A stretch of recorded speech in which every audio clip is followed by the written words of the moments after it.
KPY Bala என்ன நடக்குதுன்னு தெரியல. கேபிஒய் பாலா வச்சு ஒரு தேச துரோகி, தேசத்துக்கு எதிரானவர், அப்படி இப்படின்னு மிகப்பெரிய ஒரு விஷயம் அவரை பற்றி ஓடிட்டு இருக்கு. கேபிஒய் பாலாவை பற்றி சாமானியன் தமிழ்நாட்டில் வாழ்கிற ஒரு மக்கள் அவங்களோட மனநிலை எப்படி இருக்கும், எங்கேயோ தூரமாக இருந்து கேபிஒய் பாலாவை பார்த்தா அவனோட தாட் எப்படி இருக்கும் அப்படிங்கிறது மட்டும்தான் இந்த பதிவு. ஏன்னா எனக்கு பர்சனலாக கேபிஒய் பாலாவை நான் சந்தித்ததும் இல்லை, பேசுனதும் கிடையாது, அவரை பற்றி எந்த டீட்டெயிலும் தெரியாது. நான் கேபிஒய் பாலாவை எப்படி பார்க்குறேன் பார்த்துட்டு வந்துருமா? எஸ், இப்போ லேட்டஸ்ட்டாக இந்த ஒரு 2-3 நாளில், அதாவது இந்த காந்தி கண்ணாடி படம் வெளியில் வந்ததுக்கு அப்புறம் கேபிஒய் பாலாவோட மேலே இருக்கிற எப்படி சொல்ற, அவரை பார்க்குற பார்வை வேறு மாதிரி போயிடுச்சு.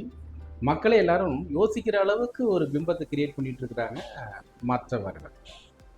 நான் எப்படி பார்க்குறேன்னா, அவர் நிறைய பண்ணிட்டு இருக்கிற காலத்தில், நிறைய பண்ணிட்டு இருந்த ஸ்டேஜில் ஒவ்வொரு வீடியோ பார்க்கும்போதும் எனக்கு ஒரே ஒரு விஷயம் உறுத்தும். அது என்னங்கிறது வீடியோட கடைசியில் சொல்கிறேன்.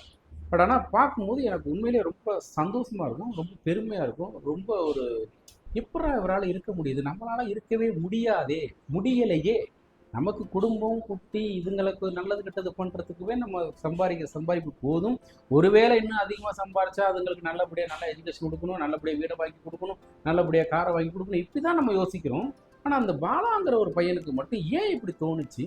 அந்த தோன்றதுக்கு என்னடா காரணம்னு கேட்டால், அவரே ஒரு வீடியோவில் ஒரு ஒரு ஏதோ ஒரு ப்ரெஸ் மீட்னு நினைக்கிறேன், ஏதோ ஒரு இன்டர்வியூவில் சொல்லியிருப்பார், ஒவ்வொருத்தவங்களுக்கும் ஒவ்வொரு விதமான போதை இருக்கும்ல சார், அது மாதிரி எனக்கு இந்த போதை ரொம்ப பிடிச்சிருக்கு.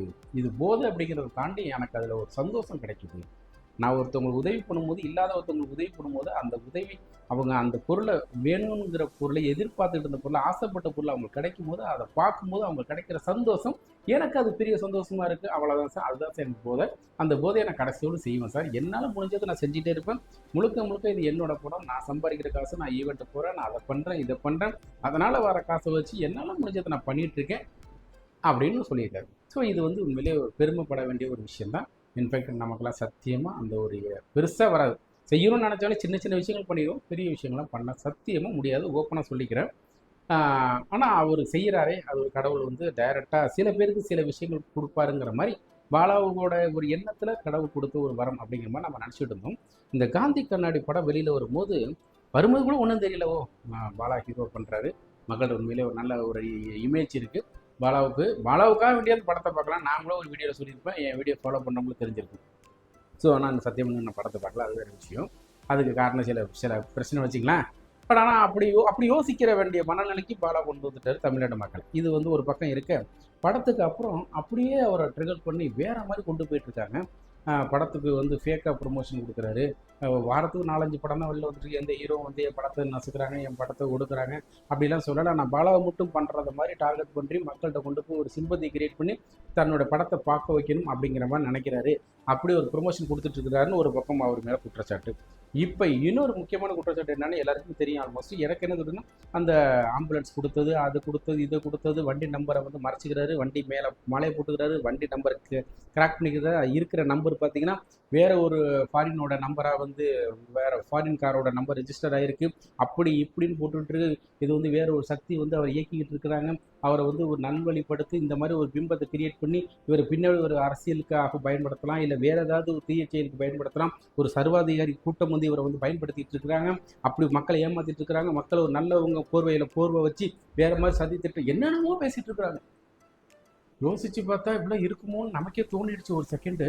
அப்புறம் யோசிச்சு பார்த்தா சே, அப்படி எல்லாமாவா இருக்கும் அப்படின்னு ஒரு பக்கம் தோணுது. எனக்கு என்ன பர்சனலாக பட்டுச்சுன்னு அப்படின்னா, நான் ஃப்ராங்காக சொல்லணும், நான் வீடியோவில் சொன்ன மாதிரி எனக்கு என்ன யோசிக்கிறேன் அப்படின்னா, ஒருத்தவங்களுக்கு உதவி பண்ணும்போது நமக்கு அது பெருமையாக இருக்கலாம், மேபி அதை வாங்குறவங்களுக்கு அது மிகப்பெரிய ஒரு வழியை கிரியேட் பண்ணும்.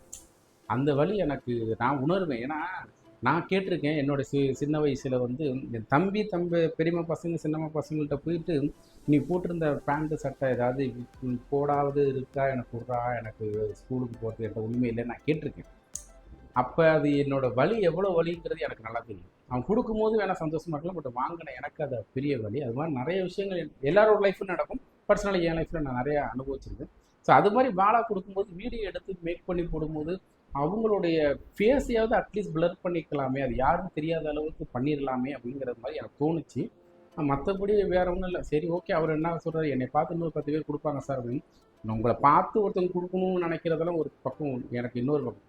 நான் செய்யணும்னு நினச்சிட்டேன்னா நான் செய்வேன். நான் யாரும் எனக்கு வந்து சொல்லணும், யாரும் செய்யணும், யாரும் செஞ்சதை பார்த்து நான் செய்யணுங்கிறதுலாம் அவசியம் கிடையாது. பட் ஆனால் இவங்க கொடுக்குறது இவருக்கு எவ்வளோ ஒரு போதையோ அதை வாங்குறவங்களுக்கு மிகப்பெரிய ஒரு வழியை கொடுக்குங்கிற மாதிரி நான் நிறைய வீடியோ, அவரோட வீடியோவில் நிறைய பேர் உதவி பண்ணும்போது அதை வீடியோ மேக் பண்ணி போடுறவங்கள பார்க்கும்போது எனக்கு கண்டிப்பாக அது வலிக்கும். அது ஒன்று தான் எனக்கு பாலாகட்டு இந்த மாதிரி பண்ணுற விஷயத்துலேயே. ஆனால் கொஞ்சம் ஏன்டா அப்படி பண்ணுறாரு தோணிருக்கு ஆரம்ப காலத்தில்.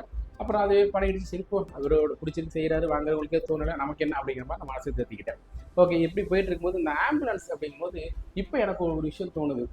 ஒன்று, நீங்கள் வந்து அந்த ஆம்புலன்ஸ் வந்து பாலா கொடுக்குறத இப்போ நானே எடுக்கிறேன்னா, நான் ஒருத்தவங்களுக்கு கிஃப்ட் பண்ணுறேன் அப்படின்னா வித்தவுட் ரிஜிஸ்ட்ரேஷனில் நம்பர் பிளேட் எதுவும் இல்லாமல் தான் கொண்டு போய் கொடுக்க முடியும். சார் இது யார் பேருக்கு நீங்கள் ரிஜிஸ்டர் பண்ணுமோ நீங்கள் இந்த ஷோரூமில் போய்ட்டு நீங்கள் வந்து மற்ற டீட்டெயிலாக நீங்கள் ஃபார்மாலிட்டிஸ்லாம் முடிஞ்சு உங்கள் பேர் ரெஜிஸ்டர் பண்ணிங்க, கொடுக்க வேண்டியது என் கடமை, கொடுத்துட்டு வந்துட்டேன்னு சொல்லிடலாம். அதே மாதிரி பைக்கு ஒரு பையன் பெட்ரோல் பங்கில் பைக் ஊற்றி கொடுப்போம், பெட்ரோல் போட்டுட்டு திரும்ப வரும்போது சாவி கொடுத்துட்டு வருவார். அந்த பைக்கில் வந்து நம்பர் பிளேட் மாறி இருக்குங்கிற மாதிரி சொல்லியிருப்பாங்க. ஸோ அது மாதிரி புதுசாக ஒருத்தவங்களுக்கு பண்ணுறாங்க அப்படிங்கும்போது வித்தவுட் ரிஜிஸ்ட்ரேஷன் தான் கொடுக்க முடியும். அப்படி இல்லை அப்படின்னா வித் ரிஜிஸ்ட்ரேஷனில் தான் பைக்கு வெளியில் வந்து டெலிவரியே பண்ணுறாங்க. பைக்காக இருந்தாலும் காராக இருந்தாலும் வித் ரிஜிஸ்ட்ரேஷன் தான் பண்ணுறாங்க. ரிஜிஸ்ட்ரேஷன் பண்ணுறதுக்கு முன்னாடி நிறைய ப்ராசஸ் இருக்குது, நிறைய சிக்னேச்சர் இருக்குது. யார் பேர் ரெஜிஸ்டர் பண்ணுமோ அவங்களோட ஆதார் கார்டு, அந்த கார்டு, இந்த கார்டு எல்லாத்தையும் கொடுத்து, டிரைவிங் லைசன்ஸு, டுட்டு லோஸுக்கு எல்லாத்தையும் கொடுத்து அவங்க 1008 சைன் பண்ணி எல்லாம் முடிச்சு தான் வெளியில் வந்து இந்த பைக்கோ காரோ டெலிவரி பண்ணுறாங்க. அப்படி இருக்கும்போது இவர் ப்ரீவியஸாக இதெல்லாம் பிளான் போட்டு எல்லாம் முடிச்சதுக்கப்புறம் அடுத்த நாள் எதாச்சும் போய் கொடுக்குற மாதிரி கொடுத்து வீடியோ மேக் பண்ணுறாரா அப்படிங்கிறது எனக்கு தெரியாது. ஸோ இந்த ஆம்புலன்ஸ் கொடுத்துருக்கிறாரு அப்படிங்கும்போது அதோட காஸ்ட்டு எல்லாமே நமக்கு தெரியும் இல்லையா. ஸோ இவ்வளோ சம்பாதிக்கிறாரு, இவ்வளோ கொடுக்குறாரு, சரி அதெல்லாம் எக்ஸ்ட்ரா ஏதோ ஒன்று நடக்குதுன்னு வச்சுக்கோங்க. ரிஜிஸ்டர் பண்ணி கொடுக்கும்போது அந்த ஆம்புலன்ஸுக்கு யார் டிரைவர், யார் அதை போட போகிறாங்க, ஓட்டிகிட்டு இருக்கிறாங்க, அதுக்கு யார் சம்பளம் கொடுக்குறாங்க, அது யார் மெயின்டெனன்ஸ் பண்ணுறாங்க அப்படிங்கிறதெல்லாம் எந்த விதமான ஒரு விஷயமும் தெரியல. ஒருவேளை இதெல்லாம் வச்சு தான் இது பண்ணுறாங்களா என்னான்னு எனக்கு அது புரிஞ்சிக்க முடியல. அதே மாதிரி ஒரு இது லாரன்ஸ் அவர் கூட ஒரு ஏதோ ஒரு படப்பூச்சி ஏதோ நடக்கும்போது பாலா வந்து ரொம்ப பெருமை பேசி 10 லட்ச ரூபாய் காசோலை கொடுத்தாரு. பட் ஆனால் இவர் என்ன சொல்லியிருக்கிறாரு, நான் இதோட யார்ட்டையும் 1 ரூபா கூட வாங்கலை, நான் வந்து முழுக்க சம்பாதிக்கிறேன், சம்பாதிச்ச காசு தான் அவங்க கொடுத்துட்ருக்கேன் அப்படிங்கிறாரு. அதே மாதிரி லாரன்ஸ் என்ன சொல்லியிருக்கிறாரு, நான் 10 லட்சம் கொடுத்து யாருக்கு எப்போ செஞ்சாலும் நான் கணக்கு கேட்பேன், ஆனால் பாலாட்ட நான் கணக்கு கேட்கல, ஏன்னா எனக்கு தெரியும் இந்த 10 லட்சம் கொண்டு போய் இன்னொருத்தவங்க சேர்த்துவான் அப்படின்னு நான் நம்புகிறேன் அப்படிங்கிற மாதிரி சொல்லியிருக்காங்க. ஸோ அந்த 10 லட்சத்துக்கு யாருக்கு என்ன கொடுத்தாங்க அப்படிங்கிற டீட்டெயிலாக நமக்கு வீடியோஸ், எந்த வீடியோஸ் எனக்கு நான் பார்க்கல, மேபி வந்திருக்கலாமா என்னமோ தெரியல, நான் பார்க்கல. ஸோ இப்படிலாம் இழுத்து கூட்டி கழித்து பார்க்கும்போது ஊரை இன்னமும் சொல்லுவாங்களே, பழமொழி கூட சொல்லுவாங்க, டக்குன்னு வாயில் வர மாட்டேங்குது. என்னமோ ஊரை சுற்றி ஊரை அடித்து வலையில் போட்டு அப்படி இப்படின்னு தான் குடும்பம் அப்படி இப்படின்னு வளர்ந்து வர்ற பெரியவங்க எத்தனையோ பேர், பெரிய பெரிய ஜாம்பவான்கள், பெரிய பெரிய ஆளுங்கள்லாம் இருக்கும்போது அவங்கள பற்றிலாம் பேசாமல் இவர் ஏதோ பண்ணுறாரு, யாரோ எவரோ கொடுத்து பண்ணுறாங்களோ, இல்லை சொல்லி பண்ணுறாங்களோ, இல்லை ஏதோ விளம்பரத்துக்காக பண்ணுறாங்களோ, இல்லை ஃப்யூச்சரில் அரசியல் ஆசைக்காக பண்ணுறாரோ, இல்லை வேறு ஏதோ ஒன்று எக்ஸட்ரா வச்சுப்போமே. ஆனால் நல்லது தானேயா பண்ணுறாரு. இதில் நம்ம என்னையா வருத்தப்பட வேண்டியது, என்ன யோசிக்கணும் எனக்கு புரியல. மேபி நாளைக்கு ஏதாவது தீங்கு விலை, முன்னாடி மாதிரிலாம் இன்றைக்கி இருக்கிற காலகட்டம் கிடையாது. இவர் நன்மை செய்கிறது எந்த அளவுக்கு நமக்கு தெரியுதோ, இவரால் ஒரு சின்னதாக ஒரு மக்களுக்கோ இல்லை ஒரு தமிழ் தேசத்துக்கோ தமிழ்நாட்டுக்கோ இல்லை ஏதோ ஒரு விஷயத்தில் ஒரு அசம்பாவிதம் நடக்க போகுது, அதுக்கான தூண்டுறதால அவர் இருக்காருன்னா உடனே தெரியப்படுத்திடுவாங்க. சோசியல் மீடியா அந்த அளவுக்கு ஸ்பீடாக இருக்குது. உள்ள ஆணி வேறு அத்து வேறு பிரித்து எடுத்துருவாங்க, ஈஸியாக மாட்டிப்பார். ஸோ அந்த அளவுக்கு போக மாட்டாங்க நம்புகிறேன். ஸோ நல்லது பண்ணுறாங்க, ரொம்ப நம்ம நோண்ட வேணாம், அந்த பையனை அவர் போக்கு விட்டுறலாம் அப்படிங்கிறது என்னோட கருத்து. நல்லதே பண்ணட்டும், நல்லது செஞ்சுட்டே இருக்கட்டும், யார்கிட்ட வாங்கி கூட பண்ணிட்டு போட்டுமே, நமக்கு என்ன செய்யறங்கிற குணம் இருக்கு இல்லையா, செஞ்சுட்டு போட்டுமே, இருக்கிறவங்க செஞ்சுட்டு போட்டோம், முடியலன்னா விட்டுட்டு போட்டோம், அது அவ்வளோதான். இது ஒரு பெரிய விஷயமா எடுத்து அவரை போட்டு அந்த பையனை போட்டு மன உளைச்சலுக்கு ஆளாகிற மாதிரி சோசியல் மீடியாவில் இருக்கும்னு எனக்கு தோணுச்சு. ஸோ பர்சனலாக பட்டது, எனக்கு பட்டது உங்களுக்கு பட்டுச்சு அப்படின்னா கமெண்ட்டில் சொல்லுங்கள். நெக்ஸ்ட் ஒரு வீடியோவில் திரும்ப சந்திப்போம். பாய்.